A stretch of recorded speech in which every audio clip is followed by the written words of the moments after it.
దేవునియు నీవియు నావి, వారి యందు నేను మహిమపరచబడి ఉన్నాను. నీవు నాకు అనుగ్రహించిన వారిని నీ నామమందు కాపాడితిని. నేను వారిని భద్రపరచితిని గనుక లేఖనం నెరవేరునట్లు నాశనపుత్రుడు తప్ప వారిలో మరి ఎవడును నశింపలేదు. దేవుడి వాక్యములన్నీ మన వెనుకడిలో దీవించును గాక. ఇందులో చాలా చక్కని వచనాలు. ఈ 17వ అధ్యాయం అంతా కూడా యేసు ప్రభు వారు చేసిన ప్రార్థన కనబడుతుంది. ఇందులో చాలా అద్భుతమైన మాటలు. యేసు ప్రభు వారు స్వయాన తండ్రికి చేసిన ప్రార్థన చాలా అద్భుతంగా ఉంటుంది. మీరు ఒకసారి చదివి చూడండి. చదవగలిగిన వారు చదవడానికి ప్రయత్నించి చూడండి. చదవలేని వారు ఆడియోస్ చాలా ఉన్నాయి కదా, చదువుకున్న వాళ్ళ చేత వినిపించుకొనైనా కానీ అదొక్క అధ్యాయం జస్ట్ ట్రై చేసి చూడండి. చాలా చక్కగా బాగుంటుంది. అందులో యేసు ప్రభు వారు చేస్తున్న ప్రార్థన కనపడుతుంది. ఆ ప్రార్థనలో 4-5 వచనాలు చదివాము. వాటిలోని చిన్న మాట ఏంటంటే, నీవు నాకు అనుగ్రహించిన నీ నామమందు నీవు నాకు అనుగ్రహించిన వారిని అందరినీ, నాకెవరినైతే బయలుపరిచావో, నా దగ్గరికి ఎవరినైతే తీసుకొచ్చావో, నన్ను విశ్వసించినట్లు ఎవరికైతే కృప అనుగ్రహించావో, మొత్తానికి నా యందు విశ్వాసం ఉంచిన వారిని అందరినీ నీవు నాకిచ్చిన నామమందు నేను వారిని కాపాడితిని, నేను వారిని భద్రపరచితిని. నాశనపుత్రుడు తప్ప మరి ఎవ్వడు కూడా నా చేతిలో నుండి జారిపోలేదు, తప్పిపోలేదు, తొలగిపోలేదు. ఇది యేసు ప్రభు వారు మాట్లాడుతున్న చాలా ఖచ్చితమైన మాట. నేను వారిని కాపాడితిని, నా నామమందు కాపాడితిని. నిజంగా దేవుని పేరు పెట్టబడిన జనాంగము ఎంత దీవెనకరమైనదో. దేవుని పేరు పెట్టబడిన జనాంగం, దేవుని పేరు పెట్టబడిన నీవు నేను ఎంత ధన్యులమో, ఎంత ఆశీర్వాదం అనుభవిస్తున్న వారమో. యేసుప్రభు వారు చెప్తున్నారు, నాకిచ్చిన నామమందు నేను వారిని భద్రం చేశాను, నేను వారిని కాపాడాను. ఇంకా ఆ మాటలో నుండి ఇంకెవరైనా జారిపోతారా? ఇంకెవరైనా తొలగిపోతారా? దేవుని భద్రతలో నుండి, దేవుని సంరక్షణలో నుండి, ప్రాణం అడ్డేసి కాపాడిన వాని సంరక్షణలో నుండి ఎవరైనా తప్పిపోగలరా? ప్రాణం పెట్టి రక్తము కార్చి ప్రాణం అడ్డుపెట్టి కాపాడిన వాణిని శత్రువు ఏ విధంగా మార్చగలదు? ఏ విధంగా ఎత్తుకొని పోగలదు? అంత గట్స్ ధైర్యం ఉంటుందా?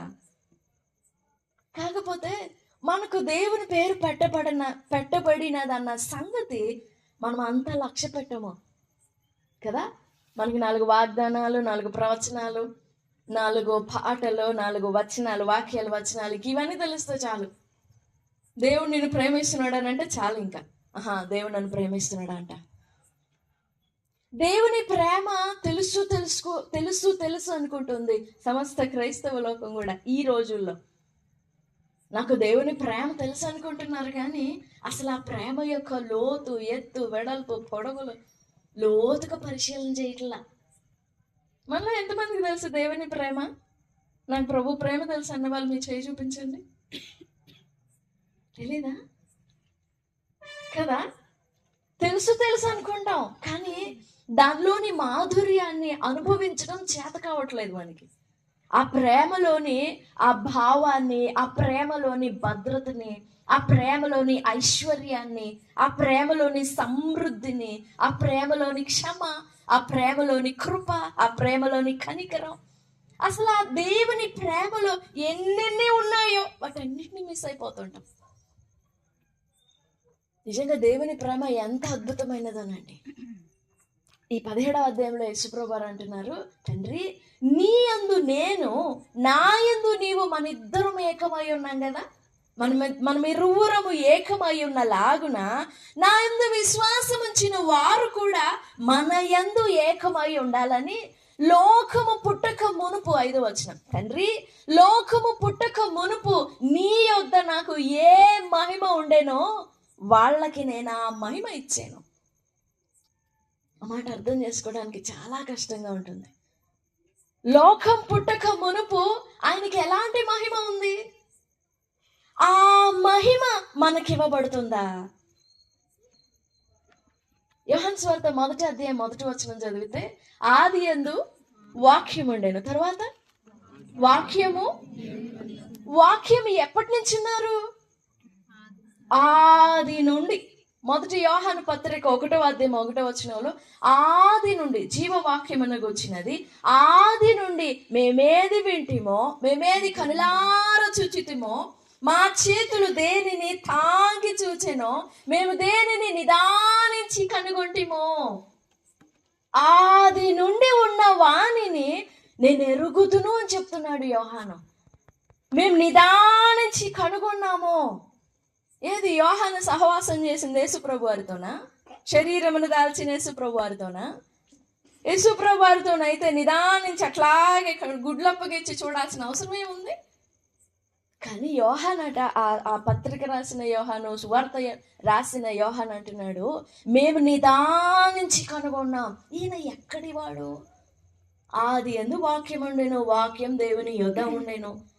క్రిందకు వస్తే 12:14 వస్తే, ఆ వాక్యం శరీరధారి అయి కృపా సత్య సంపూర్ణుడిగా మన మధ్యలో నివసించెను. ఆది నుండి ఉన్నవాడు, ఆది నుండి ఉన్న వానికి ఎలాంటి మహిమ ఉంది? ఎలాంటి ఘనత ఉంది? మహిమ అంటే ఈరోజు మధ్యాహ్నం చెప్పుకున్నాం కదా, మహిమ అంటే ఇంటిమాసి, అదొక అన్యోన్యత. లోకము పుట్టక మునుపు నీ యొద్ద తండ్రి, నీ దగ్గర నాకు ఎలాంటి మహిమ ఉందో ఆ మహిమను నేను వీళ్ళకిచ్చేసాను. నాకు అనుగ్రహించిన మహిమను నేను వారికి ఇచ్చి వేశాను. 22, 23, 24 వచనాల్లో 17వ అధ్యాయం.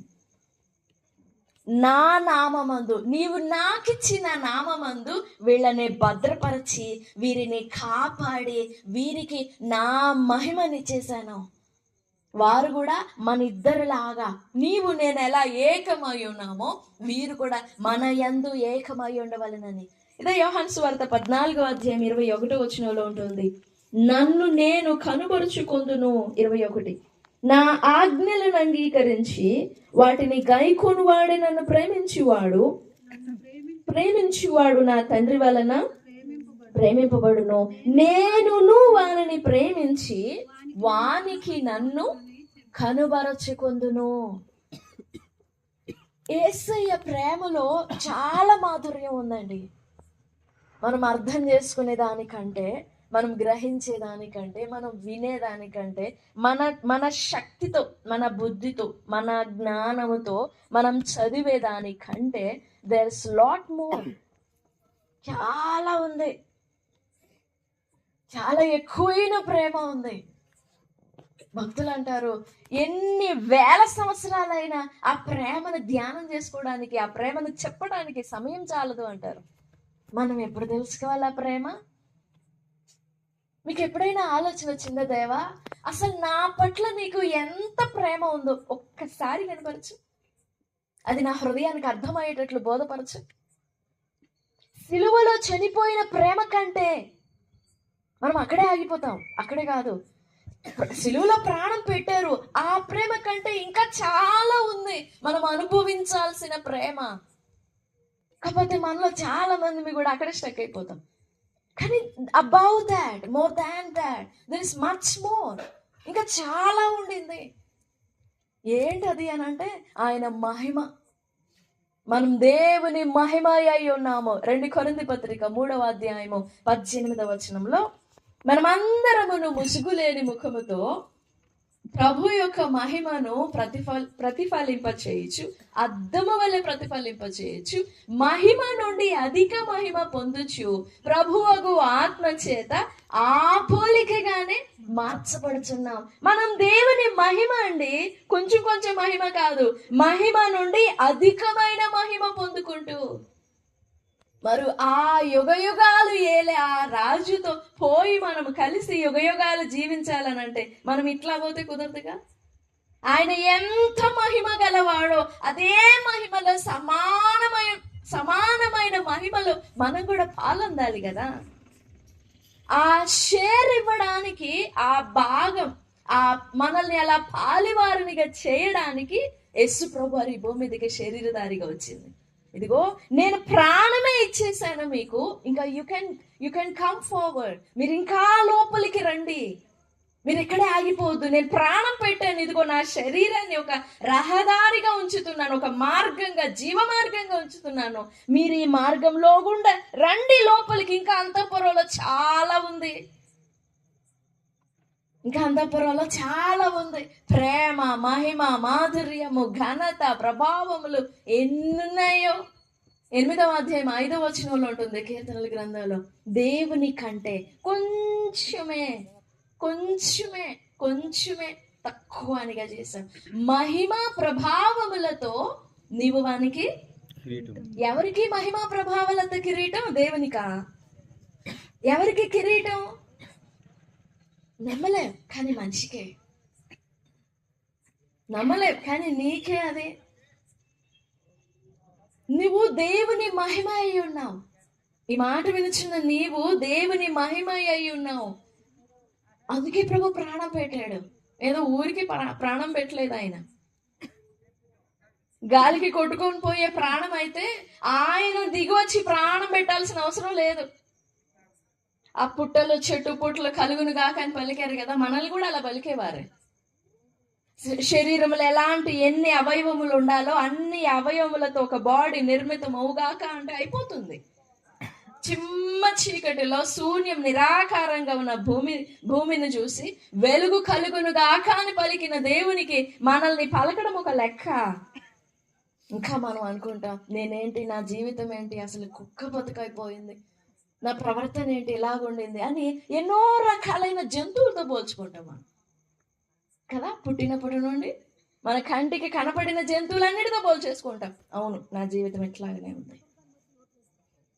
కానీ రాత్రి మాటలు వింటున్న దేవుని బిడ్డ, యేసు ప్రభు నిన్ను ప్రేమించి నిన్ను వెదకి వచ్చి నీ కోసం ప్రాణం పెట్టారు. నువ్వు ప్రభు పేరు ఎరిగిన వ్యక్తివి కావచ్చు, ప్రభు ప్రేమ కూడా నీకు తెలిసి ఉండొచ్చు. బట్ వన్స్ అగైన్, మరొక్కసారి ప్రభు ప్రేమ నీ పట్ల ఎంత అధికమైనదో జ్ఞాపకం చేసుకో, గుర్తు చేసుకో, తలపోసుకో. మన జీవితంలో ఎన్నో భారాల మధ్యలో అసలు ఆ ప్రేమను గురించి తలపోసుకునే సమయమే ఉండదు కదా. ఏదన్నా బాధ వచ్చి, ఏదన్నా రోగం వచ్చి, అక్కర వచ్చినప్పుడు దేవా అని 2 చేతులు పైకెత్తి, దేవా ఇదిగో నా ఈ సమస్య తీర్చు, నా ఈ బాధ తీర్చేసాయని వేడుకుంటాం. కానీ అంత సమయం కుదరదు. ఎందుకు అనంటే మనకు అందులోని మాధుర్యం అర్థం కాక, తెలియక. నేను దేవుని మహిమ అయ్యున్నామండి. యేసు ప్రభు వారు ఆయనకి ఇవ్వబడిన మహిమని మనకిచ్చేశారు. ఇచ్చివేసి ఆయన నామమందు మనలను భద్రం చేశారు. నిజంగా ఎంత గొప్ప పేరుందో మనకి.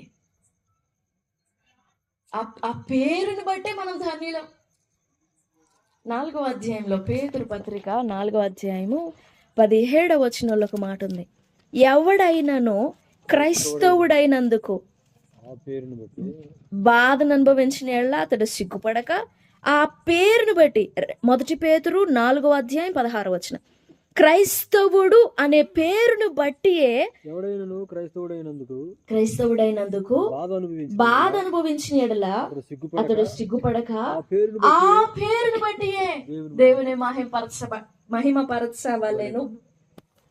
ఇంకా ముందు వెనక ఏమొద్దు, వాటిని అసలు ఏం చూడనవసరం లేదు. మనం ఉండినది ఎంత లోతైన ఊబి అయినా కానీ we do not need to care about that. క్రైస్తవుడైనందుకు మహిమపరచాలంతే. ఆ పేరును బట్టి ఏమన్నా బాధ కలిగిందా, శ్రమ కలిగిందా, సిగ్గుపడకూడదు. ఆ పేరును బట్టే కనుక, పలానా ఇంటి పేరును బట్టి, పలానా తండ్రి పేరును బట్టి అదొక ఖ్యాతి కలుగుతుంది కదా. మా నాన్న ఎవరు అనుకుంటున్నావు, మా తాత ముత్తాతలు ఎవరు అనుకుంటున్నావు, మా వంశం ఏ పాటిది అనుకుంటాం కదా, చెప్పుకుంటాం కదా. వాళ్ళని చూసినా చూడకపోయినా, వాళ్ళతో మనకు పరిచయం ఉన్నా లేకపోయినా, పలానా ఇంటి పేరట వాళ్ళు మా ఇంటి పక్కనే ఉంటారు, మేము వాళ్ళతో కలిసిమెలిసి ఉంటామని పలానా గొప్ప పేరు చెప్పుకోవడానికి ఎంత తాపత్రయపడతామో మనం. నేను క్రైస్తవుని అని చెప్పుకోవడానికి సిగ్గుపడాల్సిన పని లేదు. ఆ పేరే నిన్ను రక్షిస్తుంది, ఆ పేరే కాపాడుతుంది. యేసు నామమున రక్షింపబడుతున్నాం మనం, యేసు నామమున విమోచింపబడుతున్నాం మనం. అసలు నీ తల మీద ఎంత బరువైన పేరుందో అది నీకు కనపడుతుందో లేదో. నీ నుదుట, నీ తల మీద ఎంత బరువైన పేరు, మహిమకరమైన పేరును మోస్తున్నావో. క్రైస్తవుడును, క్రీస్తు కలిగిన వాడును, క్రీస్తు ప్రాణం పెట్టిన వ్యక్తిని. ఎప్పుడన్నా గుర్తొస్తుందా? వాము నేను క్రైస్తవుని కదా అని. ఏడ్చే ఏడుపులో, పడే బాధలో, పనితీరులో, బాధ్యతలు, బరువులు ఎప్పుడన్నా గుర్తొస్తుందా నేను క్రైస్తవుణ్ణి అని? గుర్తుకు రావాలి. ఎందుకంటే ఆ నామాన మనం భద్రపరచబడుతున్నాం, ఆ నామాన మనం కాపాడబడుతున్నాం.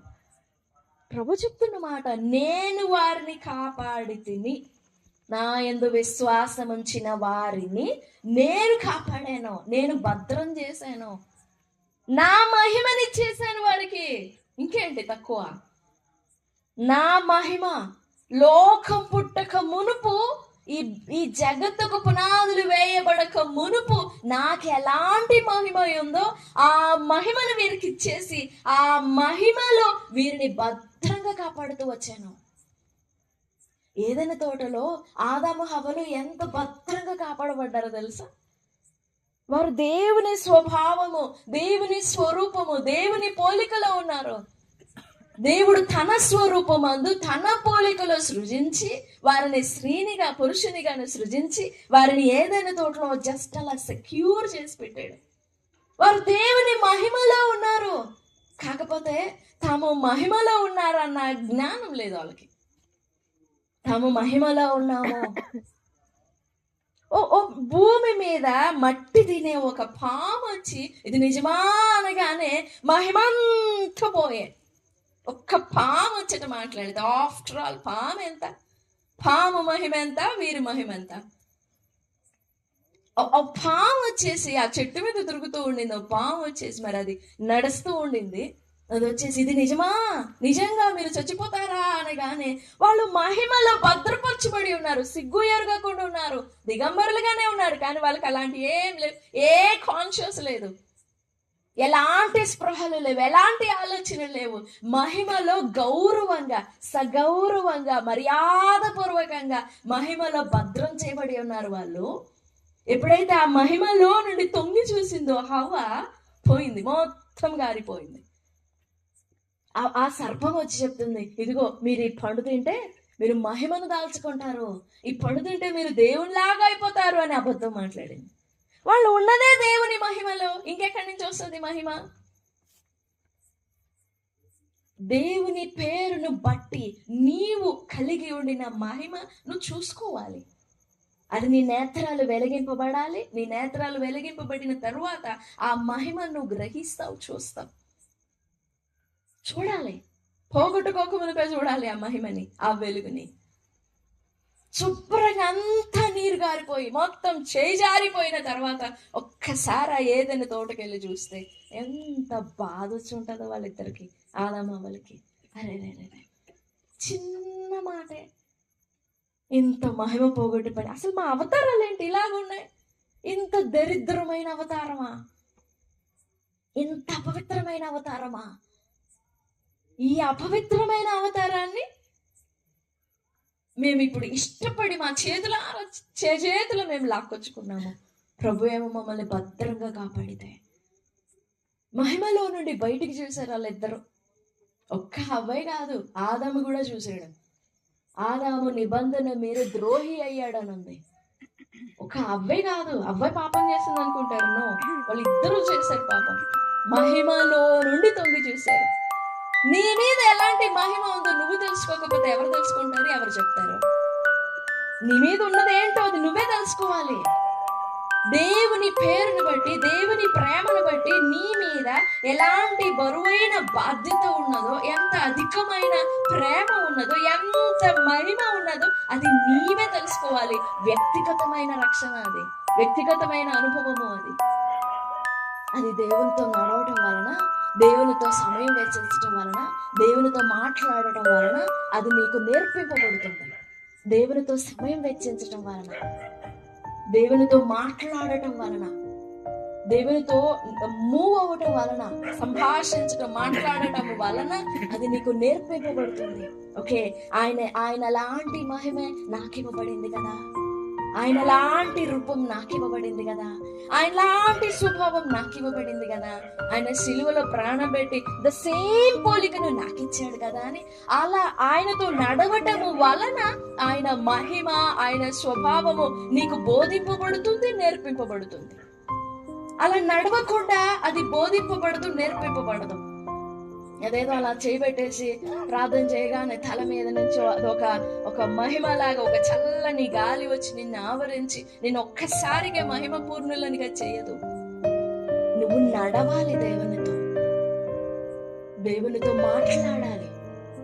అది గంటలు గంటలు కాకపోవచ్చు, గంటలు ప్రార్థన చేస్తారు కానీ దేవునితో మాట్లాడరు.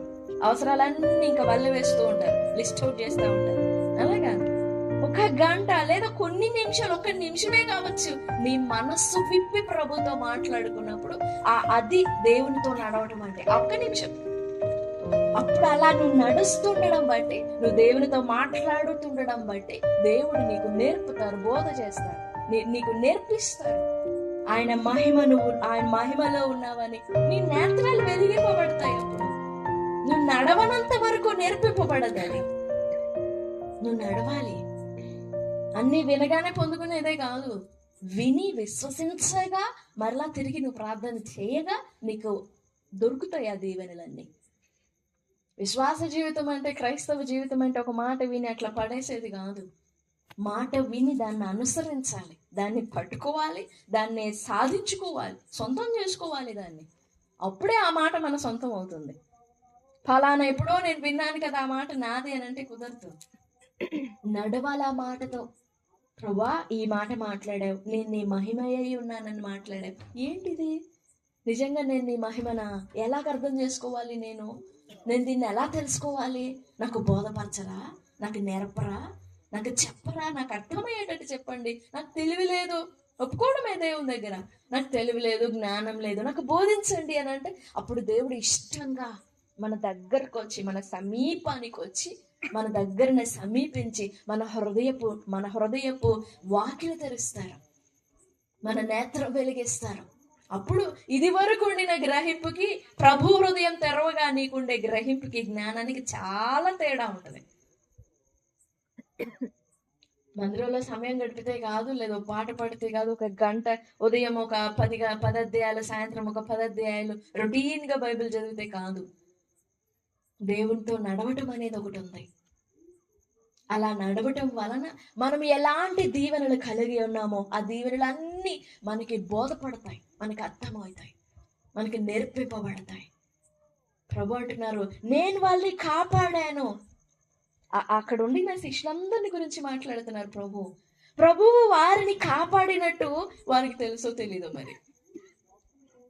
నాశన పుత్రుడు ఇస్కరియోతు యోధా తప్ప మిగిలిన వాళ్ళందరినీ నేను కాపాడాను, భద్రం చేశాను అంటున్నారు. మరి వాళ్ళని కాపాడిన సంగతి వాళ్ళకి అర్థమైందో లేదో. ఆ చివర సీమోను పేతురు 3 సార్లు బొంకి ప్రభుని నేను ఎరుగను అని అబద్ధం ఆడే టైంలో కూడా ప్రభు చెప్తారు, ఇదిగో ముమ్మారు నన్ను ఎరుగనని నా ముఖం మీదనే తిట్టేస్తావు పేతురు, కానీ నువ్వేం భయపడొద్దులే. సాతాను గోధుమ పొట్టును జల్లించినట్లుగా, అలా పొట్టును తీసిపడేసినట్టుగా నిన్ను తీసిపడేయాలనుకుంటుంది, కానీ నేనున్నాను కదా. నీ నమ్మిక తప్పిపోకుండానట్లు నేను నీకోసం వేడుకున్నాను. ఒక సీమోన్ కోసమే కాదు, ప్రతి ఒక్కరి కోసం ఆయన వేడుకున్నాడు, ప్రార్థన చేశాడు ఆయన. నువ్వు నాకు అప్పగించిన వారి కొరకు మాత్రం నేను ప్రార్థించటం లేదు. నా వాక్యం, నా మాటలు వినిన వీరున్నారు కదా, వీరి వాక్యము నందు విశ్వాసం ఉంచిన వారందరి కొరకు నేను ప్రార్థన చేస్తున్నాను. ఈరోజు నీ కోసం, నా కోసం ప్రభు విజ్ఞాపన చేస్తున్నాడండి.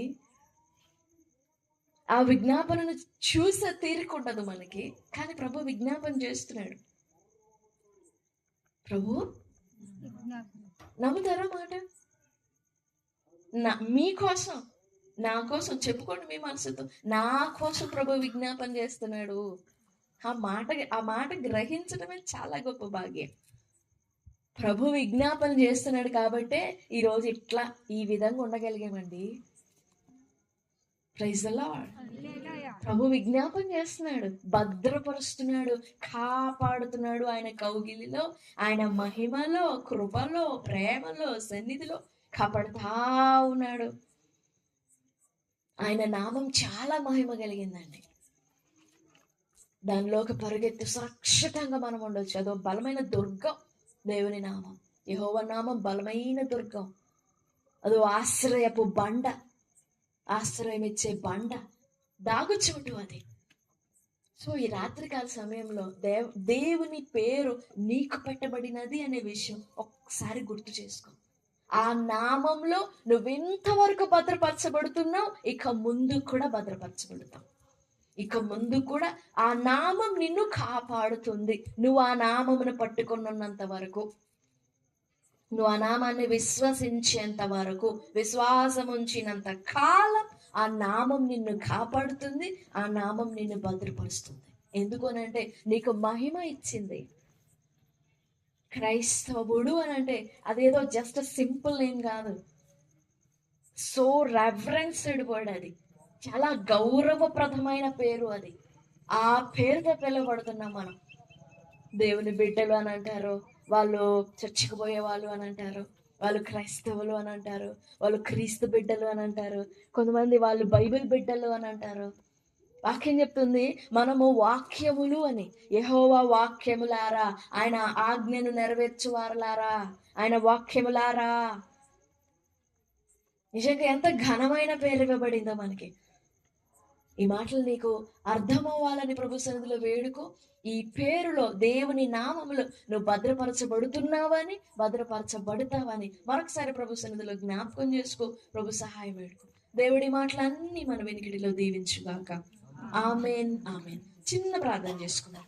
ఆ రక్తపు గుర్తును చూచి సంహార దూత ఎలాగూ దాటిపోయినాడో, ఇశ్రాయేలీల జ్యేష్ఠ సంతానం ముట్టకుండా సంహార దూత, మరణ దూత ఆ రక్తపు గుర్తు చూసి ఎలా దాటిపోయినాడో, నీ మీద ఉండిన దేవుని నామం చాలా బలమైనది, శక్తివంతమైనది. నీ తల మీద, నీ శిరస్సు మీద భారం, ఆ బరువైన పేరు, మహిమకరమైన పేరు భరిస్తున్నాం మనం. ఆ నామం, ఆ పేరు నీకు రక్షణ ఇస్తుంది. జస్ట్ పేరే రక్షణ ఇస్తుంది. యేసు అను నామం చాలు, దయ్యములు, అపవిత్రాత్మలు గడగడలాడి వణికి పారిపోతాయి. ఆ నామం పెట్టబడిన వారమండి మనము. కాపాడబడుతున్నాం, భద్రపరచబడుతున్నాం. చిన్న మనవి చేసుకుందాం. ప్రభువా, నాకు పెట్టబడిన నీ పేరు నేను గ్రహించాలి. నా మీద ఉండిన నీ పేరుని నేను అర్థం చేసుకోవాలి. నీ నామమందు, నీ పేరులో నేను భద్రపరచబడుతున్నానని గ్రహింపు నాకు కావాలి. నా హృదయం వెలిగించండి, మనోనేత్రములు వెలిగించండి అని ప్రభు సన్నిధిలో చిన్న మనవి చేసుకుందాం. ప్రభు సహాయపడతారు.